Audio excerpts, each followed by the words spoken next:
Always സ്റ്റുഡൻറ്റിൻ്റെ പുതിയൊരു ക്ലാസ്സിലേക്ക് എല്ലാവർക്കും സ്വാഗതം. ഇന്നത്തെ ക്ലാസ്സിൽ പാലക്കാട്, ആലപ്പുഴ ജില്ലകളുടെ LDC പരീക്ഷയുടെ പ്രൊവിഷണൽ ആൻസർ കീ വിശദമായ അനാലിസിസ് ആണ് നമ്മൾ ചെയ്യുന്നത്. ഇതിൻ്റെ രണ്ടാമത്തെ പാർട്ടാണ്. ഫസ്റ്റ് പാർട്ടിൽ ഓൾറെഡി നമ്മൾ 25 ക്വസ്റ്റ്യൻസ് ഡിസ്കസ് ചെയ്തു. അതിൻ്റെ ലിങ്ക് നമ്മൾ ഡിസ്ക്രിപ്ഷൻ ബോക്സിൽ കൊടുക്കാം. കാണാത്തവരുണ്ടെങ്കിൽ അത് കണ്ടു നോക്കുക. അപ്പോൾ ഇന്ന് നമ്മൾ 26ാമത്തെ ക്വസ്റ്റ്യൻ മുതൽ നോക്കാൻ പോവാണ്. സുപ്രീം കോടതിയുമായി ബന്ധപ്പെട്ട് താഴെ കൊടുത്തിരിക്കുന്ന പ്രസ്താവനകളിൽ ശരിയായവ ഏത്? ഓരോ സ്റ്റേറ്റ്മെന്റ് ആയിട്ട് നോക്കാം. ജസ്റ്റിസ് ഹരിലാൽ ജെ കനിയ ആയിരുന്നു സുപ്രീം കോടതിയുടെ ആദ്യ ചീഫ് ജസ്റ്റിസ്. അത് ശരിയായിട്ടുള്ള പ്രസ്താവനയാണ്. സുപ്രീം കോടതിയുടെ ഇപ്പോഴത്തെ ചീഫ് ജസ്റ്റിസ് AJ ദേശായി ആണ്. അത് തെറ്റാണ്. ഇപ്പോഴത്തെ സുപ്രീം കോടതി ചീഫ് ജസ്റ്റിസ് ആരാണ്?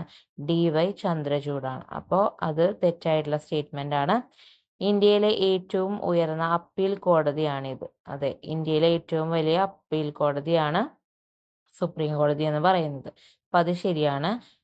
ജില്ലാ കോടതികളുടെയും കീഴ്ക്കോടതികളുടെയും മേൽനോട്ടം വഹിക്കുന്നത് സുപ്രീം കോടതിയാണ്. അല്ല, ജില്ലാ കോടതിയും കീഴ്ക്കോടതിയൊക്കെ മേൽനോട്ടം വഹിക്കുന്നത് അത് ഏത് സംസ്ഥാനത്താണോ അപ്പോൾ അതത് സംസ്ഥാനത്തെ ഹൈക്കോടതികളാണ് ജില്ലാ കോടതിയുടെയും കീഴ്ക്കോടതികളുടെയും മേൽനോട്ടം വഹിക്കുന്നത്. അപ്പോൾ ആ ഒരു സ്റ്റേറ്റ്മെന്റ് തെറ്റാണ്. അപ്പോൾ ഇതിൽ ശരിയായവ ഏതെന്നാണ് ചോദിച്ചിരിക്കുന്നത്. അപ്പോൾ 1ഉം 3ഉം ആണ് ശരിയായിട്ടുള്ളത്. ആൻസർ ഓപ്ഷൻ സി ആണ് വരിക. ഈ സഞ്ജീവനി പദ്ധതി ഇന്ത്യയിൽ ആദ്യമായി നടപ്പിലാക്കിയത് ഏത് സംസ്ഥാനത്താണ്? ആൻസർ ഓപ്ഷൻ ബി ആണ്, കേരളം. അപ്പോൾ എന്താണ് ഈ സഞ്ജീവനി പദ്ധതി എന്ന് നമുക്കൊന്ന് നോക്കാം. ഇന്ത്യൻ ഗവൺമെന്റിന്റെ ആരോഗ്യ കുടുംബക്ഷേമ മന്ത്രാലയം വികസിപ്പിച്ച ഒരു ഓൺലൈൻ ടെലിമെഡിസിൻ പ്ലാറ്റ്ഫോം ആണ് ഈ സഞ്ജീവനി. ഓക്കെ, ഇന്ത്യയുടെ വിദൂര പ്രദേശങ്ങളിലുള്ള വ്യക്തികൾക്ക് ആരോഗ്യ പരിപാലന സേവനങ്ങൾ കൂടുതൽ പ്രാപ്യമാകുന്നതിനാണ് ഇത് ഉദ്ദേശിക്കുന്നത്. അതായത് റിമോട്ട് ഏരിയാസ്, റൂറൽ ഏരിയയുടെ ഒക്കെ ഗ്രാമപ്രദേശങ്ങളുടെ ഒക്കെ ഉൾമേഖലയിലുള്ള ആളുകൾക്ക് ഈ പറയുന്ന ആരോഗ്യ പരിപാലന സേവനങ്ങൾ കിട്ടുന്നതിന് വേണ്ടിയിട്ടുള്ളൊരു ലക്ഷ്യമാണ് ഇതിനുള്ളത്. ഓഡിയോ വീഡിയോ കൺസൾട്ടേഷൻ വഴി ആരോഗ്യ പരിരക്ഷാ പ്രൊഫഷണലുകളിൽ നിന്ന് മെഡിക്കൽ ഉപദേശം, രോഗനിർണയം, ചികിത്സ എന്നിവ ലഭിക്കുന്നതിന് രോഗികൾക്ക് ഈ പ്ലാറ്റ്ഫോം ഉപയോഗിക്കാം. അപ്പോൾ ഓഡിയോ വഴി, വീഡിയോ വഴിയൊക്കെ മെഡിക്കൽ ഉപദേശം തേടാനായിട്ട് ഈ ഒരു പ്ലാറ്റ്ഫോം ഉപയോഗിക്കാം. അതിന് വേണ്ടിയിട്ടുള്ള ഒരു ടെലിമെഡിസിൻ പ്ലാറ്റ്ഫോമാണ് ഈ സഞ്ജീവനി. രോഗികൾക്ക് സൈറ്റ് വഴിയും മൊബൈൽ ആപ്ലിക്കേഷൻ വഴിയും ഡോക്ടർമാർ, വിദഗ്ധർ, നഴ്സുമാർ, മറ്റ് ആരോഗ്യ സംരക്ഷണ വിദഗ്ധർ എന്നിവരുമായി തത്സമയ ആശയവിനിമയം നടത്താനാകും. അപ്പോൾ ഇത്രയൊക്കെയാണ് ഈ സഞ്ജീവനി പദ്ധതിയുമായി ബന്ധപ്പെട്ട് പറയാനുള്ളത്. ഈ പദ്ധതി ഇന്ത്യയിൽ ആദ്യമായി നടപ്പിലാക്കുന്ന സംസ്ഥാനം കേരളമാണ്. നെക്സ്റ്റ്, താഴെ പറയുന്നവയിൽ ഏത് പദ്ധതിയിലൂടെയാണ് പട്ടികവർഗക്കാരായ അമ്മമാർക്കും കുട്ടികൾക്കും പോഷകാഹാരക്കുറവ് പരിഹരിക്കുന്നതിനായി പ്രതിമാസം ധനസഹായം ലഭിക്കുന്നത്? അപ്പോൾ ഇതിൽ പറഞ്ഞിരിക്കുന്ന പദ്ധതി ജനനി ജന്മരക്ഷ എന്ന് പറയുന്ന കേരള സർക്കാരിന്റെ പദ്ധതിയാണ്. ഈ പദ്ധതി പ്രകാരമാണ് പട്ടികവർഗക്കാരായ അമ്മമാർക്കും കുട്ടികൾക്കും പ്രതിമാസ ധനസഹായം ലഭിക്കുന്നത്. അപ്പോൾ ആ ഒരു പദ്ധതിയെ പറ്റി നമുക്കൊന്ന് നോക്കാം. പട്ടികവർഗത്തിലുള്ള സ്ത്രീകൾക്ക് പ്രസവകാലത്ത് ധനസഹായം നൽകാനുള്ള പദ്ധതിയാണ് ജനനി ജന്മരക്ഷാ പദ്ധതി. 2013 കേരള സർക്കാർ ഈ പദ്ധതി ആവിഷ്കരിക്കുന്നത്. ഗർഭിണിയായി 3-ാം മാസം മുതൽ പ്രസവ ശേഷം 1 വർഷം വരെ തുക വിതരണം ചെയ്യുന്നതാണ് പദ്ധതി. പോഷകാഹാരത്തിനും മറ്റുമായി ഓരോ മാസവുമാണ് തുക നൽകിയിരുന്നത്. 2018 വരെ പ്രതിമാസം 1000 രൂപയായിരുന്നു. തുക വർദ്ധിപ്പിച്ചപ്പോൾ പ്രതിമാസം 2000 രൂപയായി. അപ്പോൾ ഇതാണ് ജനനി ജന്മരക്ഷാ പദ്ധതിയുടെ ബേസിക് ആയിട്ടുള്ള ഡീറ്റെയിൽസ് എന്ന് പറയുന്നത്. നെക്സ്റ്റ് ക്വസ്റ്റ്യൻ, കല്ലൻ പൊക്കുടൻ പരിസ്ഥിതി സംരക്ഷണത്തിനായി ഏത് മേഖലയിലാണ് പ്രമുഖ സാന്നിധ്യമായിരുന്നത്? ആൻസർ ഓപ്ഷൻ ബി ആണ്, കണ്ടൽക്കാടുകളുടെ സംരക്ഷണത്തിനാണ് കല്ലൻ പൊക്കുടൻ പ്രസിദ്ധമായിരുന്ന വ്യക്തി. നെക്സ്റ്റ്, ഇപ്പോഴത്തെ സംസ്ഥാന ദുരന്ത നിവാരണ അതോറിറ്റി അധ്യക്ഷൻ ആരാണ്?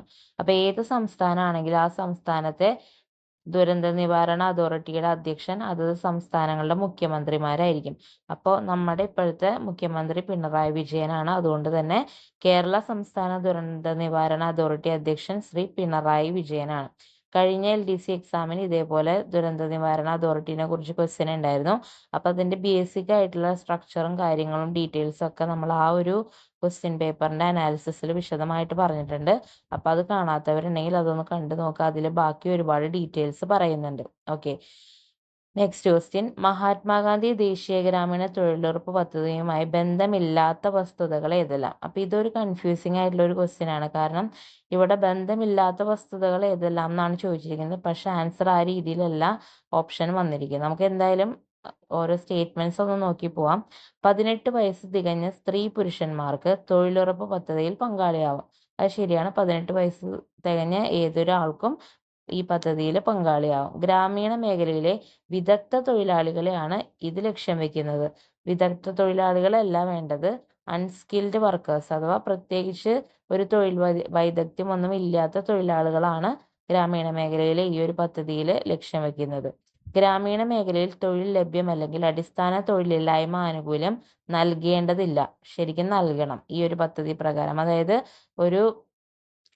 ഒരു വർക്കർ ഒരു ജോലി ഡിമാൻഡ് ചെയ്തിട്ട് 15 ദിവസത്തിനുള്ളിൽ അവർക്ക് വർക്ക് പ്രൊവൈഡ് ചെയ്യാൻ പറ്റിയില്ലെങ്കിൽ ഈ പറയുന്ന അൺഎംപ്ലോയ്മെന്റ് അലവൻസ് എന്ന് പറയുന്ന രീതിയിൽ അവർക്ക് കോമ്പൻസേഷൻ കൊടുക്കണം എന്നാണ്. അപ്പോൾ ഗ്രാമീണ മേഖലയിൽ തൊഴിൽ ലഭ്യമല്ലെങ്കിൽ അടിസ്ഥാന തൊഴിലില്ലായ്മ ആനുകൂല്യം നൽകണം എന്നാണ് ശരിക്കും ഈ ഒരു പദ്ധതി പ്രകാരം പറയുന്നത്. അപ്പൊ അത് തെറ്റാണ് ആ സ്റ്റേറ്റ്മെന്റ്. ഒരു സാമ്പത്തിക വർഷത്തിൽ 100 തൊഴിൽ ദിനങ്ങൾ ഉറപ്പു നൽകുന്നു, അതും ശരിയാണ്.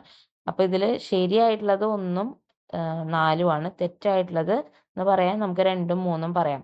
അപ്പൊ ഇതില് ഓപ്ഷൻ തന്നിരിക്കുന്ന സി ആണ്. ബന്ധമില്ലാത്ത വസ്തുതകൾ എന്ന് പറഞ്ഞിട്ട് 1ഉം 4ഉമാണ് തന്നിരിക്കുന്നത്. പക്ഷെ ശരിക്കും അത് തൊഴിലുറപ്പ് പദ്ധതിയുമായിട്ട് ബന്ധമുള്ള സ്റ്റേറ്റ്മെന്റുകളാണ്. അപ്പൊ അതൊരു കൺഫ്യൂസിങ് ആയിട്ടുള്ള ആൻസർ ആണ്.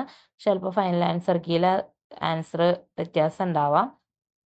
അപ്പൊ നമുക്ക് നോക്കാം. അല്ലെങ്കിൽ ചിലപ്പോൾ ക്വസ്റ്റ്യൻ ക്യാൻസൽ ആവാം. എങ്ങനെ വരും ഇതിന്റെ ആൻസർ എന്നുള്ളത് ഫൈനൽ ആൻസർ കീ വരുമ്പോൾ നോക്കാം. അടുത്ത ക്വസ്റ്റ്യൻ, തെളിനീരൊഴുകും നവകേരളം പദ്ധതി ലക്ഷ്യമിടുന്നത്? ഓപ്ഷൻ ബി ആണ് ആൻസർ. സംസ്ഥാനത്തെ മുഴുവൻ ജലാശയങ്ങളെയും മാലിന്യമുക്തമാക്കാനാണ് തെളിനീരൊഴുകും നവകേരളം പദ്ധതി ലക്ഷ്യമിടുന്നത്. ഒന്നായി മുന്നേറാം എന്ന വാക്യം ഏത് ഉദ്യമത്തിന്റെ ലോഗോയോടൊപ്പമാണ് കാണുന്നത്? ആൻസർ ഓപ്ഷൻ എ ആണ്, കുടുംബശ്രീ. നിങ്ങൾ ലോഗോ ശ്രദ്ധിച്ചു കഴിഞ്ഞാൽ കാണാം, കുടുംബശ്രീ എന്ന് എഴുതിയിട്ട് അതിന്റെ താഴെ ഒന്നായി മുന്നേറാം എന്ന് പറഞ്ഞിട്ടുള്ള ഒരു വാക്യവും അതില് അവര് ലേഖനം ചെയ്ത് വെച്ചിട്ടുണ്ട്. അപ്പൊ കുടുംബശ്രീയുടെ ലോഗോയുടെ ഒപ്പമാണ് ഒന്നായി മുന്നേറാം എന്ന് പറയുന്ന വാക്യം പ്രിന്റ് ചെയ്തിരിക്കുന്നത്. ഓക്കെ, നെക്സ്റ്റ് ക്വസ്റ്റ്യൻ, മസ്തിഷ്കത്തിൽ ഡോപ്പമീൻ എന്ന നാഡീയ പ്രേക്ഷകത്തിന്റെ ഉൽപാദനം കുറയുന്നത് മൂലം ശരീരത്തിന് വിറയൽ, പേശികളുടെ ക്രമരഹിതമായ ചലനം, ശരീരതുലന നില നഷ്ടമാകുക എന്നീ അവസ്ഥകൾ കാണപ്പെടുന്നു. ഇത് ഏത് രോഗത്തിന്റെ ലക്ഷണങ്ങളാണ്? ആൻസർ ഓപ്ഷൻ ബി ആണ്, പാർക്കിൻസൺസ് രോഗത്തിലാണ് ഈ പറയുന്ന ലക്ഷണങ്ങളൊക്കെ കാണുന്നത്. അത് മസ്തിഷ്കത്തിൽ ഡോപ്പമീൻ എന്ന് പറയുന്ന നാഡി പ്രേക്ഷകത്തിന്റെ ഉൽപാദനം കുറയുന്നത് മൂലമാണ് ഈ ലക്ഷണങ്ങളൊക്കെ ഉണ്ടാവുന്നത്. അടുത്ത ക്വസ്റ്റ്യൻ, താഴെ പറയുന്നവയിൽ തൊഴിൽജന്യ രോഗം അല്ലാത്തത് ഏത്? അപ്പൊ സിലിക്കോസിസ്, ന്യൂമോകോണിയോസിസ്, ആസ്ബറ്റോസിസ് ഇതൊക്കെയാണ് ഇതിൽ തന്നിരിക്കുന്നത്. പിന്നെ സോറിയാസിസ്. അപ്പൊ ഇതില് സോറിയാസിസ് ആണ് തൊഴിൽജന്യ രോഗം അല്ലാത്തത്. ബാക്കി 3ഉം എന്താണ്? തൊഴിൽജന്യ രോഗം ആണ്. ഓക്കെ, അപ്പൊ ആൻസർ ഓപ്ഷൻ ബി, സോറിയാസിസ്. മനുഷ്യ ശരീരത്തിൽ പ്രവേശിക്കുന്ന രോഗാണുക്കളെ വിഴുങ്ങി നശിപ്പിക്കുന്ന പ്രവർത്തനമാണ് ഫാഗോസൈറ്റോസിസ്. ഈ പ്രവർത്തനം നടത്തുന്ന ശ്വേതരക്താണുക്കൾ ഏതൊക്കെയാണ്? ആൻസർ ഓപ്ഷൻ സി ആണ്, മോണോസൈറ്റും ന്യൂട്രോഫിലുമാണ് ശരീരത്തിൽ പ്രവേശിക്കുന്ന രോഗാണുക്കളെ വിഴുങ്ങി നശിപ്പിക്കുന്ന ഫാഗോസൈറ്റോസിസ് എന്ന് പറയുന്ന പ്രവർത്തനം നടത്തുന്ന ശ്വേതരക്താണുക്കൾ. അപ്പൊ answer option C, monocyte and neutrophil. Next question, DDT പോലുള്ള കീടനാശിനികൾ സൃഷ്ടിക്കുന്ന പാരിസ്ഥിതിക ആരോഗ്യ പ്രശ്നങ്ങൾ പ്രതിപാദിച്ച് റേച്ചൽ കാൾസൺ എന്ന അമേരിക്കൻ ഗവേഷക പ്രസിദ്ധീകരിച്ച പുസ്തകത്തിന്റെ പേര്? ആൻസർ ഓപ്ഷൻ ഡി ആണ്, നിശബ്ദ വസന്തം. സൈലന്റ് സ്പ്രിംഗ് എന്ന് പറയുന്ന പേരിലാണ് റേച്ചൽ കാൾസൺ DDTയുടെ പാരിസ്ഥിതിക ആരോഗ്യ പ്രശ്നങ്ങളെ കുറിച്ച് പ്രതിപാദിക്കുന്ന ഒരു ബുക്ക് പുറത്തിറക്കിയത്. അപ്പോൾ ആൻസർ ഓപ്ഷൻ ഡി, നിശബ്ദ വസന്തം അഥവാ സൈലന്റ് സ്പ്രിംഗ്. നെക്സ്റ്റ് ക്വസ്റ്റ്യൻ, സ്ഥൂല ധാതുക്കൾ ഏതൊക്കെയാണ്? ഇതിൽ ആൻസർ വരുന്ന ഓപ്ഷൻ എ ആണ്, കാൽഷ്യം, പൊട്ടാഷ്യം, ക്ലോറൈഡ്, സോഡിയം. ഇതാണ് സ്ഥൂല ധാതുക്കൾ എന്ന് അറിയപ്പെടുന്നത്. നെക്സ്റ്റ്, മാതാപിതാക്കൾ നഷ്ടപ്പെടുകയോ അല്ലെങ്കിൽ ഒരാൾ മരിക്കുകയും ജീവിച്ചിരിക്കുന്ന ആൾക്ക് കുട്ടികളെ സംരക്ഷിക്കാൻ സാമ്പത്തിക സ്ഥിതി ഇല്ലാതെ വന്നാൽ കുട്ടികൾക്ക് വിദ്യാഭ്യാസ ധനസഹായം നൽകുന്ന പദ്ധതി?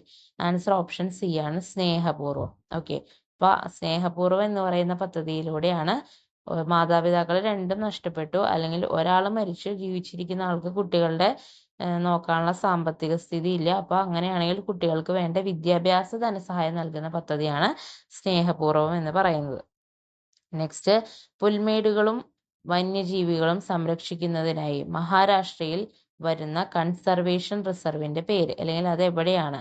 അറ്റ്പാടി ആണ് ആൻസർ. അറ്റ്പാടിയിലാണ്, മഹാരാഷ്ട്രയിലെ അറ്റ്പാടിയിലാണ് പുൽമേടുകളും വന്യജീവികളെയും സംരക്ഷിക്കാനുള്ള കൺസർവേഷൻ റിസർവ് വരാനായിട്ട് പോകുന്നത്.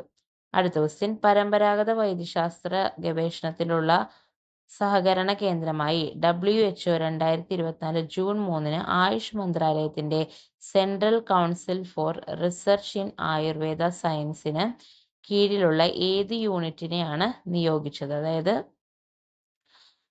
പരമ്പരാഗത വൈദ്യശാസ്ത്ര ഗവേഷണത്തിൽ WHO സഹകരിക്കാനാണ്. അപ്പൊ അതുമായി ബന്ധപ്പെട്ട ഒരു ഇൻസ്റ്റിറ്റ്യൂഷൻ ആയിരിക്കുമല്ലോ. അപ്പൊ ആൻസർ ഓപ്ഷൻ സി ആണ്, NIIMH ഹൈദരാബാദ്. അതിന്റെ ഫുൾ ഫോം അറിയാൻ പറ്റുമെങ്കിൽ നിങ്ങൾക്ക് റിലേറ്റ് ചെയ്യാൻ പറ്റും. NIIMH എന്ന് പറയുന്നത് national institute of Indian medical heritage എന്നാണ്. National institute of Indian medical heritage ആണ്, ഹൈദരാബാദാണ് ഈ ഇൻസ്റ്റിറ്റ്യൂട്ട് സ്ഥിതി ചെയ്യുന്നത്. അപ്പൊ അവരാണ് പരമ്പരാഗത വൈദ്യശാസ്ത്ര ഗവേഷണത്തിനുള്ള സഹകരണ കേന്ദ്രമായിട്ട് WHO സഹകരിക്കുന്നത്. ഓക്കെ, നെക്സ്റ്റ് ക്വസ്റ്റ്യൻ, പ്രകാശരശ്മി ഒരു പ്രിസത്തിൽ കൂടി കടന്നു പോകുമ്പോൾ 7 വർണ്ണങ്ങളായി മാറുന്ന പ്രതിഭാസമാണ് വിസരണം. നെക്സ്റ്റ്, ലോ ഓഫ് ഇനർഷ്യ എന്നറിയപ്പെടുന്ന ന്യൂട്ടന്റെ ചലന നിയമം ഏതാണ്? ഓപ്ഷൻ എ ആണ്, ന്യൂട്ടന്റെ 1ാം ചലന നിയമം. ഹൈഡ്രോളിക് ലിഫ്റ്റിന്റെ പ്രവർത്തന തത്വം എന്ത്? പാസ്കൽ നിയമം. ട്രെയിൻ 18 എന്നറിയപ്പെടുന്ന എക്സ്പ്രസ് ട്രെയിൻ ഏത്? ആൻസർ ഓപ്ഷൻ ബി ആണ്, വന്ദേ ഭാരത് എക്സ്പ്രസ് ആണ് ട്രെയിൻ 18 എന്നറിയപ്പെടുന്ന എക്സ്പ്രസ് ട്രെയിൻ. നെക്സ്റ്റ്, ചന്ദ്രയാൻ 3യുടെ ലാൻഡറിന്റെ പേരെന്ത്? Answer option A, Vikram. Vikram ആണ് ലാൻഡർ. റോവറിന്റെ പേരെന്താണ്? റോവറിന്റെ പേര് പ്രഖ്യാൻ എന്നാണ്. അപ്പൊ ഇത് എപ്പോഴും ചോദിക്കുന്നതാണ്, ഇപ്പൊ അടുത്തടുത്തായിട്ട് റിപ്പീറ്റഡ് ആയിട്ട്. അടുത്ത ക്വസ്റ്റ്യൻ, ആധുനിക ആവർത്തന പട്ടികയിലെ ആറ്റോമിക നമ്പർ ഏറ്റവും കൂടിയ മൂലകത്തിന്റെ പേരെന്ത്? ഒഗനസൺ എന്നാണ് ആ ഒരു മൂലകത്തിന്റെ പേര്. ഒഗനസൺ എന്നാണ് ആ ഒരു മൂലകത്തിന്റെ പേര്. ആറ്റോമിക് നമ്പർ വരുന്നത് 118 ആണ്. നെക്സ്റ്റ് ക്വസ്റ്റ്യൻ, ഏത് നിശ്ചിത അനുപാതത്തിൽ ഏതെല്ലാം ഗാഢ ആസിഡുകൾ ചേർന്നതാണ് അക്വാറീജിയ എന്ന് പറയുന്നത്? അക്വാറീജിയ എന്ന് പറയുന്നത് നൈട്രിക് ആസിഡും ഹൈഡ്രോക്ലോറിക് ആസിഡും 1:3 എന്ന് പറയുന്ന അനുപാതത്തിൽ ചേരുന്നതാണ്. അപ്പൊ ഇതിൽ ഓപ്ഷൻ ബി ആണ് വരിക, 1HNO3, അതുപോലെ തന്നെ 3HCl. അപ്പൊ 1:3 nitric acid and hydrochloric acid ചേരുന്നതാണ് ഏത്? അക്വാറീജിയ എന്ന് പറയുന്നത്. അപ്പൊ ആൻസർ ഓപ്ഷൻ ബി. അടുത്ത ക്വസ്റ്റ്യൻ, ശാസ്ത്രജ്ഞനും അവർ മൂലകങ്ങളെ വർഗീകരിക്കുന്ന ബന്ധവും താഴെ നൽകിയിരിക്കുന്നു. അവയിൽ ഏറ്റവും ശരിയായത് തിരഞ്ഞെടുക്കുക. അപ്പോൾ ഹെൻറി മോസ്ലി എന്ന് പറയുന്നത് ആറ്റോമിക നമ്പറിന്റെ അടിസ്ഥാനത്തിലാണ് മൂലകങ്ങളെ വർഗീകരിച്ചത്. അപ്പോൾ 1C ആയിട്ട് മാച്ച് ചെയ്യാം.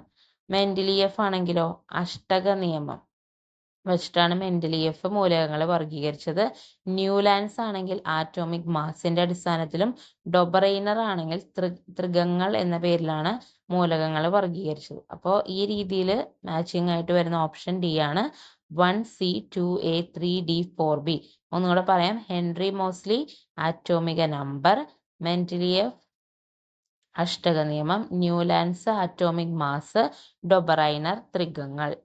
നെക്സ്റ്റ് ക്വസ്റ്റ്യൻ, ഏറ്റവും കാഠിന്യമുള്ള ലോഹം ഏത്? ഹാർഡസ്റ്റ് മെറ്റൽ ഏതാണെന്നാണ് ചോദ്യം. ആൻസർ ഓപ്ഷൻ സി ആണ്, ക്രോമിയം ആണ് ഏറ്റവും കാഠിന്യമുള്ള ലോഹം. താഴെ തന്നിരിക്കുന്ന ഗ്രാഫുകളിൽ ഏതാണ് ബോയിൽ നിയമം അനുസരിക്കാത്തത്? ബോയിൽ നിയമം അനുസരിക്കാത്തത്. അപ്പൊ എന്താണ് ബോയിൽ നിയമം എന്ന് അറിയണം.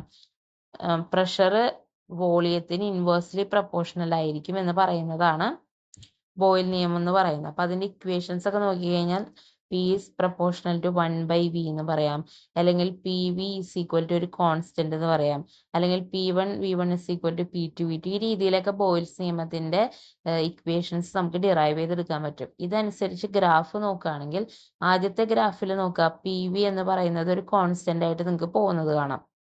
അപ്പം അത് ബോയ്ൽസ് നിയമമായിട്ടും ബന്ധമുള്ളതായിട്ട് നമുക്ക് അനുമാനിക്കാം. അടുത്തത് രണ്ടാമത്തെ ബി ഓപ്ഷൻ ആണെങ്കിലോ പിയും വിയും ഇൻവേഴ്സ്ലി പ്രൊപ്പോർഷണൽ ആയതുകൊണ്ട് ഒരെണ്ണം കൂടുമ്പോൾ ഒരെണ്ണം കുറയുന്നു. അപ്പം ബി എന്ന് പറയുന്നത് കറക്റ്റ് ആണ്. ഇനി മൂന്നാമത്തതാണെങ്കിലോ സി ഓപ്ഷൻ ആണെങ്കിലോ പിയും 1/v ആണ് എക്സ് ആൻഡ് വൈ ആക്സിസിൽ പ്ലോട്ട് ചെയ്തിരിക്കുന്നത്. അപ്പോൾ വൈ ആക്സിസിൽ പിയും എക്സ് ആക്സിൽ 1/v. അപ്പം അതെന്തായി, അത് ആ ഒരു ലൈൻ നിങ്ങൾക്ക് കാണാം ആ രീതിയിൽ വരുമ്പോൾ, അതായത് പിയും 1/v ആണ് പ്ലോട്ട് ചെയ്തിരിക്കുന്നത്. അപ്പോൾ ഒരെണ്ണം കൂടുമ്പോൾ ഒരെണ്ണം കുറയുന്ന രീതിയിൽ തന്നെ ആയിരിക്കും അവിടെ ആ ഒരു രീതിയിലുള്ള ഗ്രാഫിലും വരിക. അപ്പോൾ സി എന്ന് പറയുന്ന ഓപ്ഷനും ബോയ്ൽസ് നിയമവുമായിട്ട് ബന്ധമുള്ളതാണ്. ഡി എന്ന് പറയുന്ന ഓപ്ഷൻ തെറ്റാണ്. കാരണം എക്സില് വിയും വൈയില് പിയും ആണ് വന്നിരിക്കുന്നത്. അപ്പൊ അത് ഒരിക്കലും ഇൻവേഴ്സ്ലി പ്രൊപ്പോർഷണൽ ആവുമ്പോൾ ആ രീതിയിൽ ലൈൻ വരില്ല ഗ്രാഫിന്. അപ്പൊ ആൻസർ വരുന്നത് ഓപ്ഷൻ ഡി ആണ്. അതായത് ബോയ്ൽസ് നിയമം അനുസരിക്കാത്തത് ഏതെന്ന് ചോദിക്കുമ്പോൾ ഓപ്ഷൻ ഡിയിലുള്ള അതാണ് വരിക. ബാക്കി എല്ലാ ഗ്രാഫുകളും ബോയ്ൽസ് നിയമം അനുസരിച്ചിട്ടുള്ള ഗ്രാഫുകളാണ്. ഓക്കെ, അപ്പൊ ഇതാണ് 51ന്റെ ആൻസർ ഓപ്ഷൻ ഡി ആണ് വരിക. അപ്പൊ ഇത്രയാണ് നമ്മൾ ഈ ഒരു ക്വസ്റ്റ്യൻ പേപ്പറിന്റെ ഇന്നത്തെ ക്ലാസ്സിൽ കവർ ചെയ്യുന്ന ക്വസ്റ്റ്യൻസ്. ബാക്കി ക്വസ്റ്റ്യൻസ് നമുക്ക് നെക്സ്റ്റ് പാർട്ടിൽ കവർ ചെയ്യാം. ഈ ഒരു എക്സ്പ്ലനേഷൻ വീഡിയോസ് നിങ്ങൾക്ക് ഹെൽപ്ഫുൾ ആവുന്നുണ്ടെന്ന് വിചാരിക്കുന്നു. ആവുന്നുണ്ടെങ്കിൽ നമ്മുടെ ചാനൽ ഒന്ന് സബ്സ്ക്രൈബ് ചെയ്ത് സപ്പോർട്ട് ചെയ്യുക. അടുത്ത വീഡിയോ ആയിട്ട് കാണുന്നവരെ എല്ലാവർക്കും താങ്ക്സ് ഫോർ വാച്ചിങ്.